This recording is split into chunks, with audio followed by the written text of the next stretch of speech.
That was the last time anyone laughs at me. I'm Jake, and I need to share this because even now, 3 years later, I can barely believe how everything unfolded. This story still gives me chills when I think about it. It all started at this ridiculously expensive restaurant downtown where my girlfriend Emma had organized a dinner with her college friends. I really didn't want to go.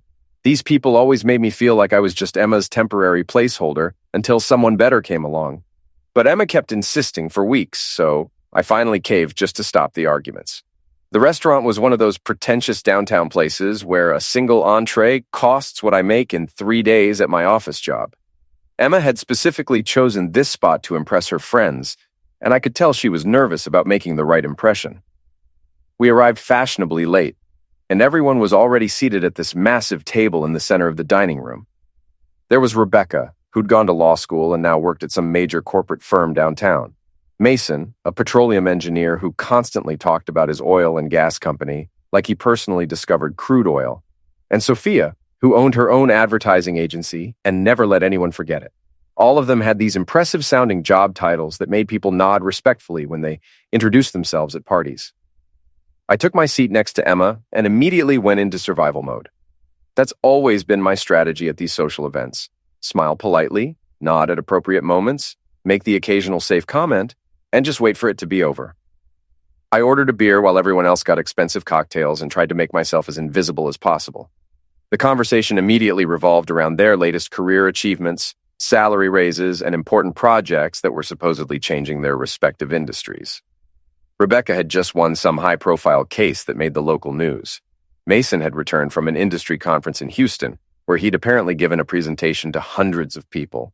Sophia had landed $1 million account with some national retailer and wouldn't stop talking about the campaign strategy. They all spoke with that particular brand of confidence that comes from professional success and public recognition. Meanwhile, I just sat there sipping my beer and listening to them one-up each other for 2 solid hours. Emma kept glancing at me throughout dinner with this strange expression on her face, like she was evaluating something about me or trying to decide something important. Then came the moment that absolutely shattered my world. I don't remember exactly who asked the question first, but suddenly all eyes were on me, and someone wanted to know what I did for work. Emma cleared her throat dramatically and said the words that still make me physically sick to remember. "This is Jake. He works at some tiny office doing Excel spreadsheet stuff." Complete dead silence fell over the table. You could have heard a pin drop. Then she added, as if it were some kind of hilarious joke, "He'll probably never amount to anything important, but he's sweet enough." Everyone burst into that awful, condescending laughter that makes you feel like a small child who accidentally wandered into the adults' table. Rebecca immediately made some joke about paper pushers and administrative work. Mason asked with fake concern if I at least made a decent salary doing computer stuff.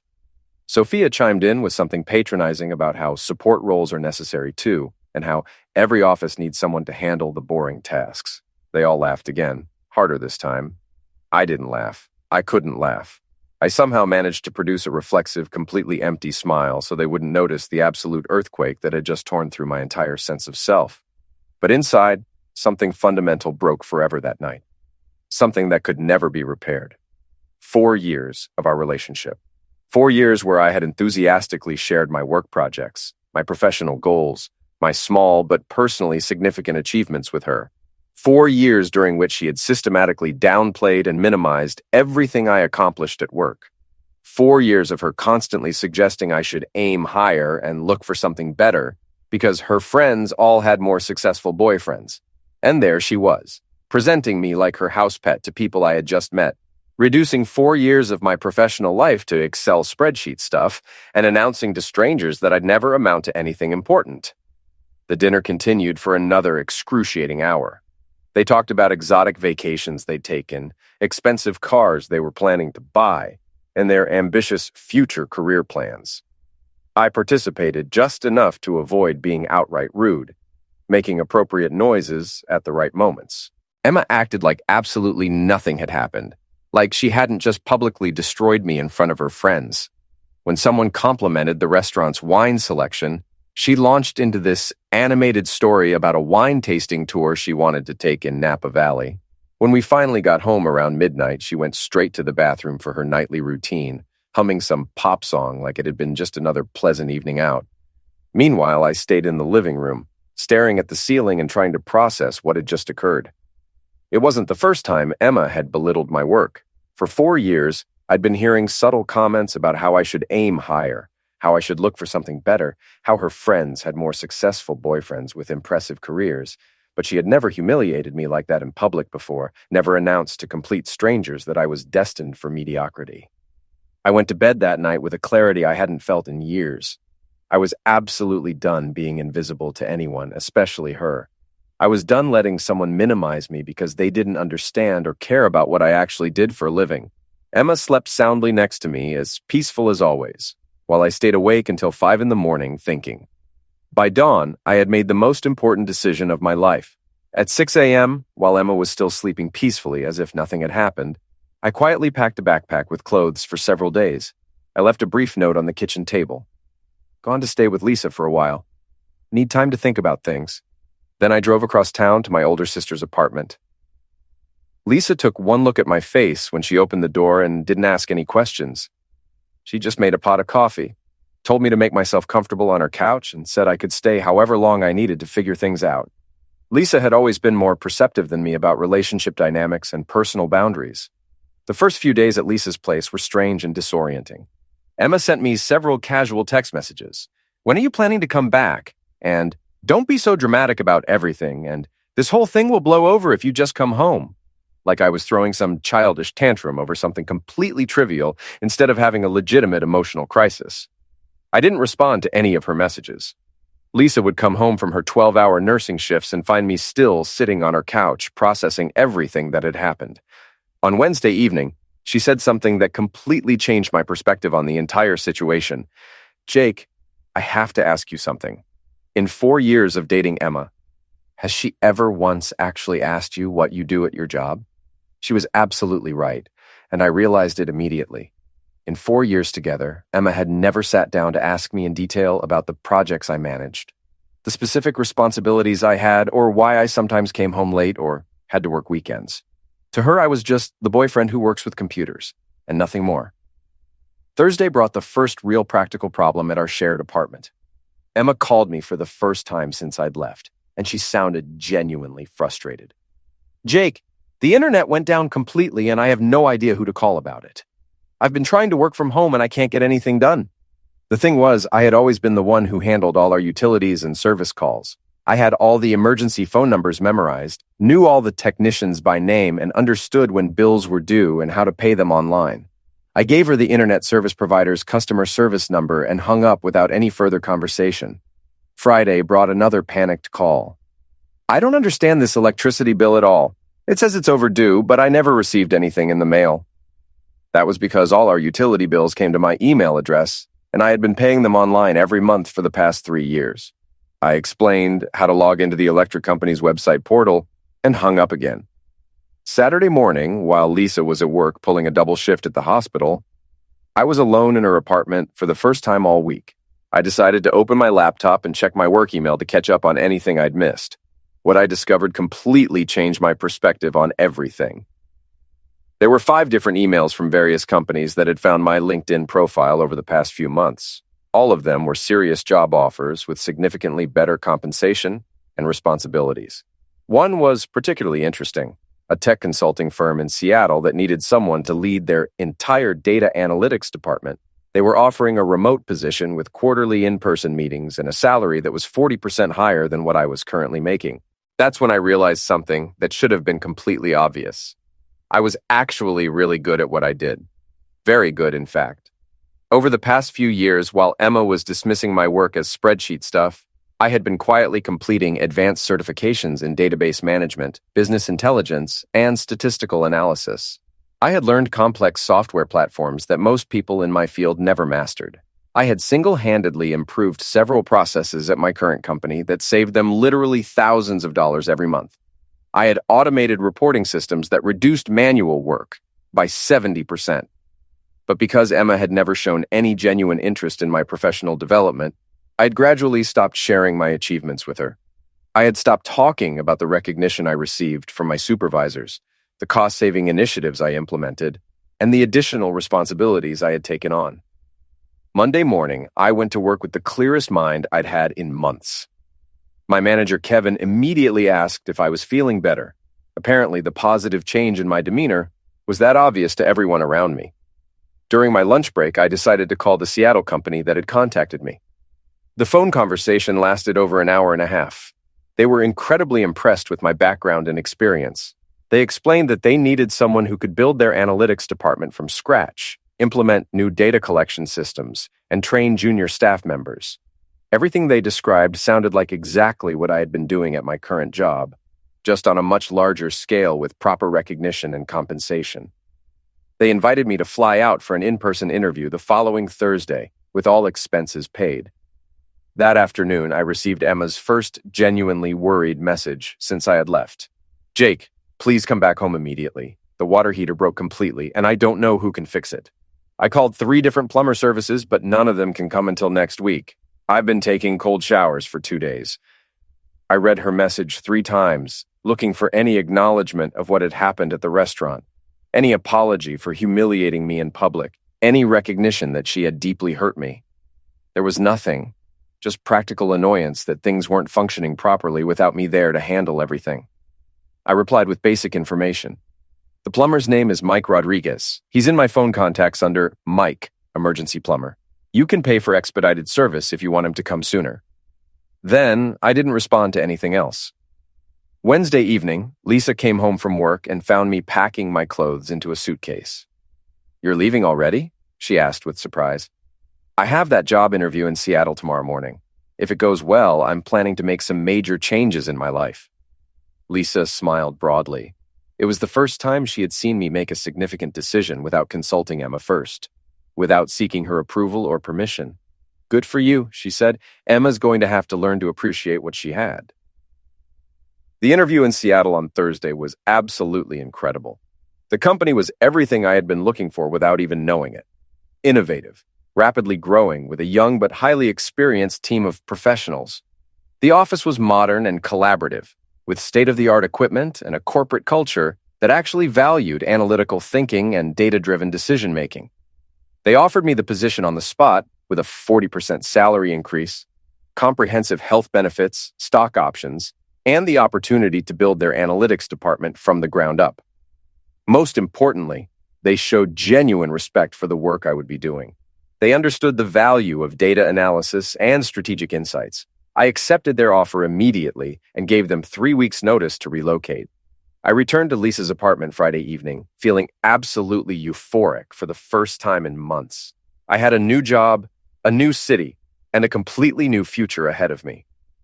That night, Emma called me for the 6th time since I had left. Her tone had shifted noticeably. "Jake, this is completely ridiculous. The power got shut off because I couldn't figure out how to pay the bill online, and now the air conditioning is making horrible grinding noises. I need you to come look at it immediately." Her voice was still full of annoyance rather than any concern for our relationship or acknowledgement of what she had done wrong. "That's not my problem anymore, Emma," I told her calmly. "What do you mean it's not your problem? We live together. These are our shared responsibilities." "I don't live there anymore. I'm staying with Lisa indefinitely." "And when exactly are you planning to come back? Are you going to keep up this childish tantrum for the rest of your life?" I hung up without another word. Lisa looked at me from across her living room. "How do you feel right now?" "For the first time in years," I said honestly. "I feel important." The next 3 weeks were an absolute whirlwind of activity. I formally submitted my resignation at work, effective in 3 weeks. Kevin was genuinely surprised, but congratulated me enthusiastically. He told me I had been one of their most valuable employees, and that he completely understood my decision to pursue better professional opportunities. Several coworkers expressed similar sentiments and asked me to stay in touch. I spent hours online searching for apartments in Seattle and eventually found a perfect 1-bedroom place with a balcony overlooking Pike Place Market. I submitted an application with first month's rent and security deposit. Emma continued calling throughout those weeks, but she sounded more desperate each time while still refusing to acknowledge what she had done wrong. Her messages were always about immediate practical problems, bills she couldn't figure out how to pay, household repairs she couldn't coordinate, online passwords she couldn't remember, service appointments she couldn't schedule. Never once did she offer an apology or acknowledge that she had publicly humiliated me. The final week before my move to Seattle, Lisa helped me retrieve all my belongings from the apartment I had shared with Emma. Emma had texted me that she would be having lunch with her mother that afternoon, so we had several hours to pack everything up. The apartment was in complete chaos when we arrived. Clothes were thrown everywhere. Dirty dishes were piled high in the sink. Important papers and unpaid bills were scattered across every surface. In the 3 weeks since I had been gone, Emma had proven she had absolutely no idea how to manage basic household responsibilities that I'd been handling for years. Lisa and I worked in silence, gathering my personal belongings. Clothes, books, computer equipment, kitchen appliances I had purchased, furniture I had bought before we moved in together. Lisa kept shaking her head in disbelief as we loaded box after box into her truck. "She really had no clue what you were doing around here," Lisa observed. Before leaving town permanently, I made one final stop at my old office building on a Sunday afternoon. I still had keys because I frequently worked weekends on important projects. I went up to my floor one last time and sat at my desk, looking around at the space where I had spent the past 4 years of my professional life. I wrote a note by hand on a piece of company letterhead and sealed it in an envelope with Emma's name written clearly on the outside. The note was brief, but devastating in its simplicity. Then I went down to the lobby and found Marcus, the weekend security guard, who was reading a paperback novel behind the front desk. "Marcus, I need you to do me a favor," I said, approaching his desk. "If a woman ever comes here looking for me, blonde hair, about 5'6", probably upset and demanding to know where I am, I need you to give her this sealed envelope." I described Emma's appearance in detail, including the expensive designer handbag she always carried, and her tendency to speak loudly when frustrated. Then I handed him a $100 bill along with my building access cards and office keys. Marcus had known me for years and had always been friendly during our brief conversations. He was a retired police officer who worked security to stay busy, and he had that calm, professional demeanor that comes from dealing with all kinds of situations. He didn't ask any questions about the unusual request, just nodded and slipped the envelope into his desk drawer. The drive to Seattle was absolutely liberating. 8 hours on the interstate listening to music I loved, calling Lisa from rest stops to talk about possibilities and plans I hadn't let myself imagine in years. For the first time since that horrible dinner, I felt genuinely excited about my future. My new apartment was small but filled with natural light. One bedroom with a balcony that had a partial view of Elliott Bay. I had rented it sight unseen based only on photos and a virtual tour, but it was absolutely perfect for starting over. Monday was my first day at the new company. Everything they had promised during the interview process was true.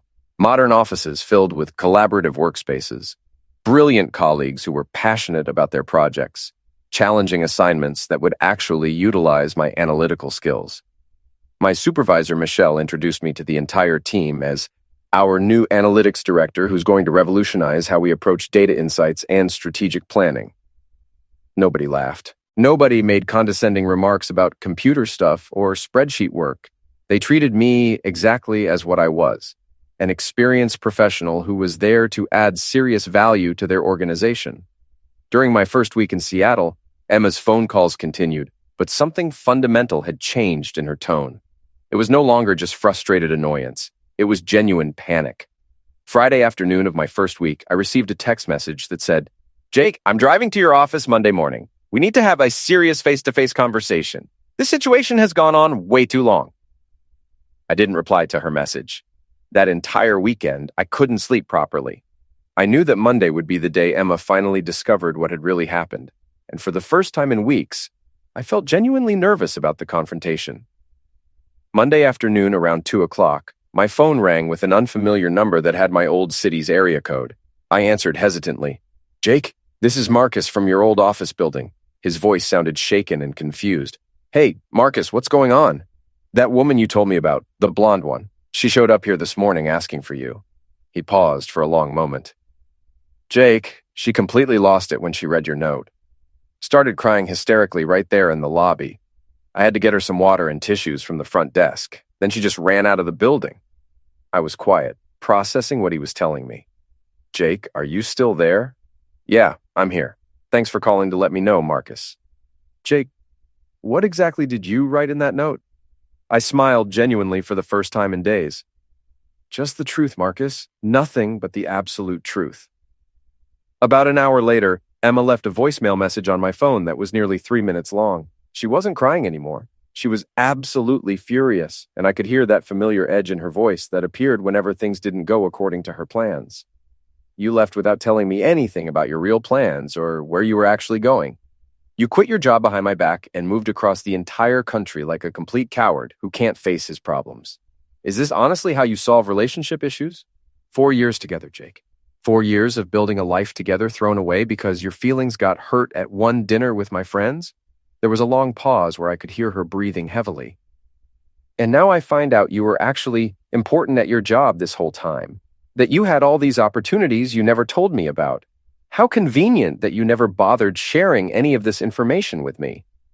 Was this some kind of elaborate test? Were you testing me all along to see how I'd react? It was classic, Emma. Even when she finally realized she had lost something valuable, she found a way to make it entirely my fault. I never responded to that voicemail message, and I never responded to any of her subsequent attempts to contact me. The following months in Seattle were genuinely some of the best of my entire life. I had a job that intellectually challenged me every single day, colleagues who valued my professional opinions and insights, projects that actually mattered and made a real difference for our clients. For the first time in years, I came home each evening feeling like I had accomplished something truly meaningful with my time and expertise. A year later, Lisa flew out to visit me for my birthday weekend. We spent Saturday evening drinking craft beer on the balcony of my new, much larger apartment with a spectacular view of Elliott Bay and the Olympic Mountains. You know, Lisa said, Marcus has been telling people in the old neighborhood about the day some woman had a complete emotional breakdown in his office lobby after reading a mysterious note. Really? I laughed. So what did you actually write in that note? She asked with genuine curiosity. Just the truth. That over the past 2 years, I had turned down 5 different job offers because I thought our relationship was more important than my career advancement. And that day, I had finally accepted the 6th offer. Lisa laughed and shook her head. Short, sweet, and devastating. Sometimes, I said, looking out at the city lights reflecting on the water, the most powerful truths are also the simplest ones. That night, after Lisa had gone to sleep on my living room couch, I stood on my balcony, looking at Seattle's skyline and thinking about everything that had happened. I thought about Emma, but not with pain or anger anymore. I thought of her the way you remember a difficult but ultimately valuable lesson learned. It had taken me 4 years to realize that I deserved basic respect and recognition, but once I finally understood that fundamental truth, everything in my life changed for the better. Sometimes the most humiliating experiences teach us the most important lessons about ourselves, and sometimes the most satisfying revenge is simply living well and proving your worth to people who actually appreciate it. It's been 3 years since that awful dinner, and I still think about that night sometimes. But now it feels like it happened to a different person entirely. Today, I manage a team of 18 highly skilled professionals at one of the most respected data consulting firms on the entire West Coast. My job involves solving complex strategic problems for Fortune 500 companies using advanced analytics and predictive modeling. I've spoken at industry conferences, published articles in trade journals, and have been recognized as one of the top analysts in my field. Last month, I got engaged to Sarah, a brilliant software architect I met at a tech meetup. When she introduces me to her friends, she talks about my work with genuine pride and interest. She asks detailed questions about my projects and celebrates my professional achievements. The contrast with my past relationship couldn't be more stark. I never again allow anyone to introduce me as the guy who does spreadsheet stuff, because it turns out I was always someone genuinely important. I was just invisible to the wrong person for too long. The difference is that now I know my true professional worth, and that knowledge changes absolutely everything about how I approach both my career and my relationships. Sometimes the people who claim to love you can't see your value, but that doesn't mean the value isn't there.